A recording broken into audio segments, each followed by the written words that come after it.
வயநாட்டில் கனமழை காரணமாக நேற்றிரவு ஏற்பட்ட நிலச்சரிவில் சிக்கியோரை மீட்கும் பணி தீவிரமாக நடைபெற்று வருகிறது.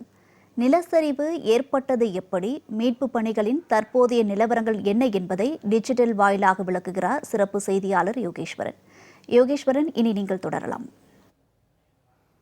வருண்யா, ஒட்டுமொத்தமாக தென்மேற்கு பருவமழை தீவிரமடைந்து வரக்கூடிய நிலையில கேரளாவை ஒட்டி இருக்கக்கூடிய மேற்கு தொடர்ச்சி மலைப்பகுதிகளில் கடந்த சில வாரங்களாகவே அவ்வப்போது கனமழை இடைவெளி விட்டு அதீத கனமழை என்பது கொட்டி தீர்த்து வருகிறது.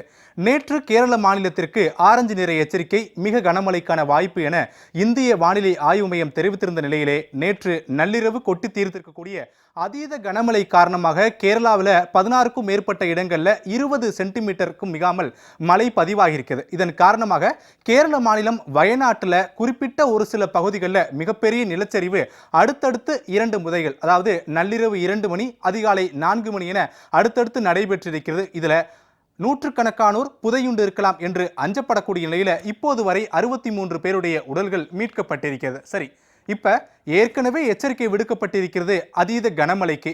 மற்றொரு பக்கம் ஏற்கனவே கேரளா என்பது மலையும் மலை சார்ந்த பகுதிகளும். இப்படியான சூழல்ல இந்த நிலச்சரிவு எப்படி ஏற்பட்டது, நிலச்சரிவு ஏற்பட்டதற்கான முக்கிய காரணமாக இருக்கக்கூடிய இருவலஞ்சி ஆறு அப்படின்றது எங்க தொடங்கி எங்க வரைக்கும் வருது, இதுல முதன்மையாக பாதிக்கப்பட்டிருக்கூடிய அந்த முண்டகை என்று சொல்லப்படக்கூடிய பகுதியில் முதற்கட்டமாக பாதிப்பு எப்படி இருந்தது அப்படின்றதெல்லாம் பல்வேறு பத்திரிகையாளர்கள் கேரளாவில் தற்போது களத்தில் இருக்கக்கூடிய வயநாட்டில் அந்த பாதிக்கப்பட்ட இடத்துல இருக்கக்கூடிய சில நபர்கள் தெரிவித்த தகவல் அடிப்படையில் நம்ம டிஜிட்டல் வாயில அப்படியே பார்க்க போறோம். வருண்யா, முதல்ல இந்த நிலச்சரிவுக்கு முக்கிய காரணமாக இருக்கக்கூடிய இருவலஞ்சி ஆறு அப்படின்ற பகுதி தொடங்கக்கூடிய இடம் இதுதான். இதை ரொம்ப நம்ம டிஜிட்டல் வாயில பார்க்க முடியும். கேமராவில் நான் காட்டக்கூடிய இந்த காட்சிகளை இப்போ உங்களாலையும் பார்க்க முடியும் நினைக்கிறேன்.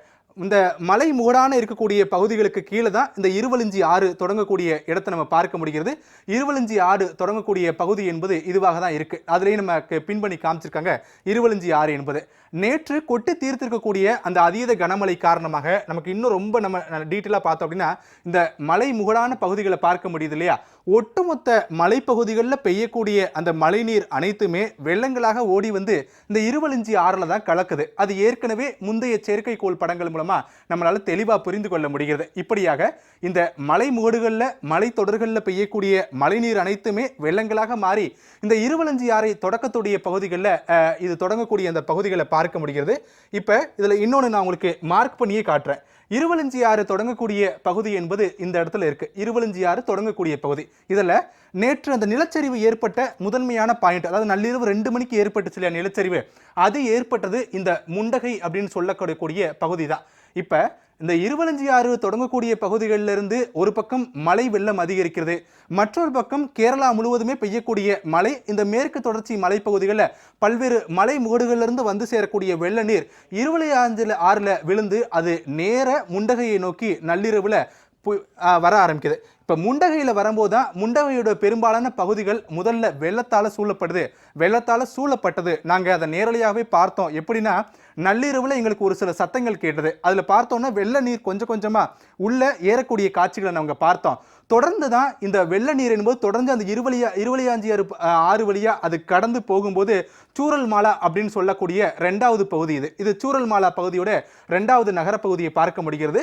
இதில் உள்ளூர் வாசிகள் என்ன சொல்றாங்க அப்படின்னா முண்டகை பகுதியை விட சூரல் மாலா பகுதியில் தான் மக்கள் தொகை சற்றே அதிகம்ங்க. ஏன் அப்படின்னா இந்த முண்டகை அப்படின்ற பகுதி மலைக்கு மேலே இருக்கக்கூடிய ஒரு மலை கிராமம். ஆனால் சூரல் மாலா அப்படின்றது ஒரு நகரப்பகுதி. இன்னும் ரொம்ப சிம்பிளாக புரிஞ்சுக்கலாமே. இப்போ இந்த செய்தியை பார்க்கக்கூடிய பலர் ஊட்டி போயிருப்பாங்க இல்லையா. ஊட்டியினுடைய நிலப்பகுதி, நம்ம ஊட்டின்னு போய் இறங்கினோடனே ஒரு நகரப்பகுதி இருக்கு இல்லையா, அதுதான். அதுக்கு மேலேயும் இன்னும் சில பகுதிகள்லாம் இருக்குது, தொட்டப்பெட்டா உள்ளிட்ட பகுதிகள் இருக்குது. இப்போ ஒரு தொட்டப்பெட்டா பகுதிகளில் இருக்கக்கூடிய ஒரு சிறிய கிராமம் தான் இந்த முண்டகை அப்படின்னு ஒரு உதாரணத்துக்கு வச்சுக்கலாமே.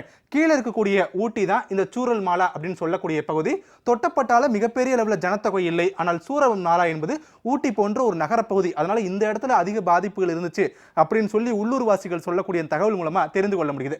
இப்ப முண்டகையில நள்ளிரவுல வெள்ளம் தானே வந்துச்சு, அப்புறம் எப்படி நிலச்சரிவு அப்படின்னு நம்ம கேட்க முடியும். அதுக்கு அறிவியலாளர்கள் என்ன சொல்றாங்க அப்படின்னா நம்ம இந்த இதை மீண்டும் ஒரு முறை அப்படின்னு நம்ம பார்க்க முடியும். அறிவியலாளர்கள் சொல்லக்கூடிய தகவலின் அடிப்படையில் தற்போது இருக்கக்கூடிய சூழல்ல இது வந்து ஒரு சீட்டுக்கட்டு போலதான் அப்படின்னு சொல்லி அவங்க சொல்றாங்க. இன்னும் நம்ம கொஞ்சம் க்ளோஸ்அப்பில் போய் பார்க்கலாம். கூகுளுடைய மேப் கொடுக்கக்கூடிய அந்த தகவலின் அடிப்படையில் இப்போ இதுதான் வந்து நம்ம பார்க்கக்கூடிய அந்த குறிப்பிட்ட பகுதியான இருவலஞ்சி ஆறு. இருவலஞ்சியாருடைய பகுதி முதற்கட்டமா இங்க வந்துதான் அந்த முண்டகை என்று சொல்லப்படக்கூடிய பகுதிகள் நகர பகுதிகளை அது தாக்க ஆரம்பிக்குது. முதல்ல வெள்ள நீர் என்பது முண்டகை என்ற அந்த பகுதிகளுக்குள்ள உள்ள நுழைஞ்சிருச்சு.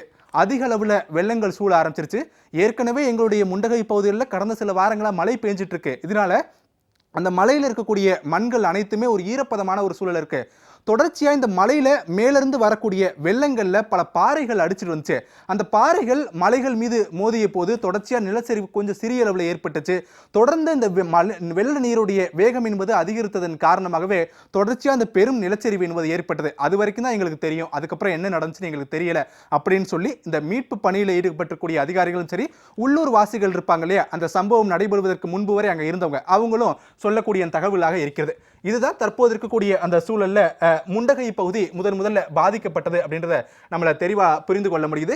இருவலஞ்சியாறு தாக்கக்கூடிய அந்த முதல் பகுதி முண்டகையா இருக்குது. அதனைத் தொடர்ந்து சூரல் மாலா அப்படின்னு சொல்லப்படக்கூடிய இந்த பகுதியையும் தாக்குது. முண்டகை பகுதியிலிருந்து தாக்கப்பட்ட உடனே மீண்டும் அந்த வெள்ள நீரானது தொடர்ச்சியா அந்த இருவலஞ்சியாறு வழியா வந்து சூரல் மாலா அப்படின்ற ஒரு நகர பகுதிகளில் காலை 4 மணிக்கு மீண்டும் ஒரு பெரிய நிலச்சரிவு ஏற்படுது அப்படின்னு சொல்லி அங்க இருக்கக்கூடிய மீட்பு குழுவினர் சொல்றாங்க. முண்டகையில அதிகாலை 2 மணிக்கு ஏற்பட்ட நிலச்சரிவு, அதே போல 4 மணிக்கு சூரல் மாலால நிலச்சரிவு ஏற்படுது. இந்த சூரல் மாலால ஏற்பட்ட நிலச்சரிவுடைய பாதிப்பு தான் கொஞ்சம் அதிகமாகவே இருக்கு.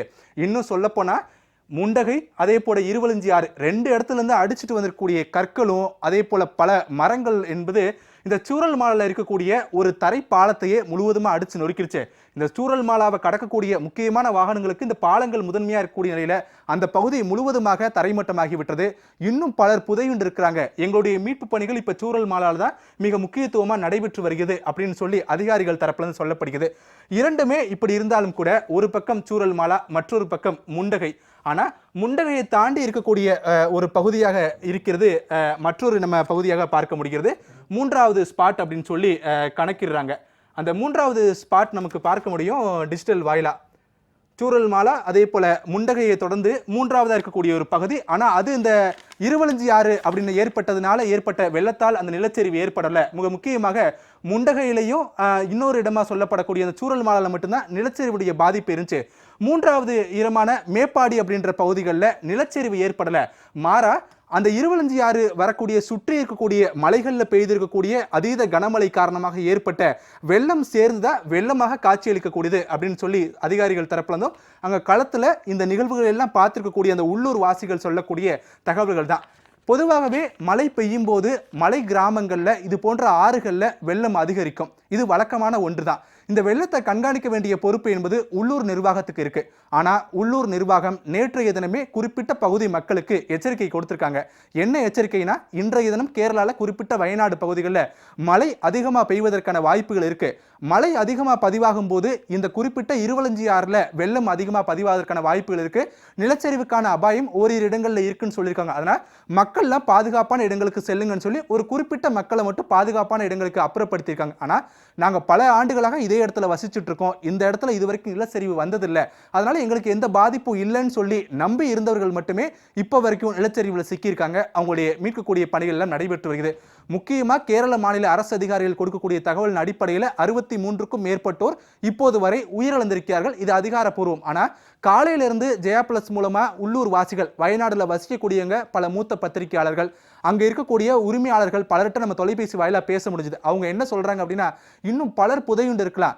நேற்று நாங்க இதே சூரல் மாலாவை பார்த்திருக்கோம், மேப்பாடி கிராமத்தை பார்த்திருக்கோம். இந்த இடங்கள்ல எல்லாம் ஒரு 600 இருந்து ஒரு 900 குடும்பங்கள் வசிக்கக்கூடிய பகுதி. நள்ளிரவில் அந்த மிகப்பெரிய லேண்ட்ஸ்லைட் நடந்திருக்கக்கூடிய நிலையில இன்னும் உயிரிழப்பு அதிகரிப்பதற்கான வாய்ப்புகள் இருக்கு அப்படின்னு சொல்லி நாங்க அஞ்சுறோம். இருந்தாலும் தொடர்ச்சியா மீட்பு பணி நடைபெற்று இருக்கு என்று அவர்கள் தரப்புலன்னு சொல்லக்கூடிய தகவலாக இருக்குது. அதைத்தான் இப்ப நம்ம டிஜிட்டல் வாயிலாகவும் பார்த்தோம். இந்திய ராணுவத்தினுடைய முழு உதவி என்பது இந்த வயநாடுல லேண்ட்ஸ்லைட் நடந்த இடத்துல மீட்பு பணிகளுக்கு இந்திய ராணுவம் வழங்கி இருக்கிறது. MI-17 உள்ளிட்ட ஹெலிகாப்டர்கள் உதவியோடு இந்த மீட்பு பணி மிக முடுக்கிவிடப்பட்டிருக்கூடிய நிலையில தற்போதைய சூழல்ல 63க்கும் மேற்பட்டோர் உயிரிழந்திருக்காங்க. 200க்கும் மேற்பட்டோர் மீட்கப்பட்டு பல்வேறு மருத்துவமனைகளில் சிகிச்சைகளுக்காக அனுமதிக்கப்பட்டிருக்காங்க.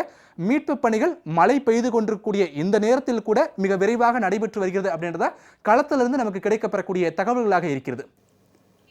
யோகேஸ்வரன், விரிவான விவரங்களுக்கு நன்றி.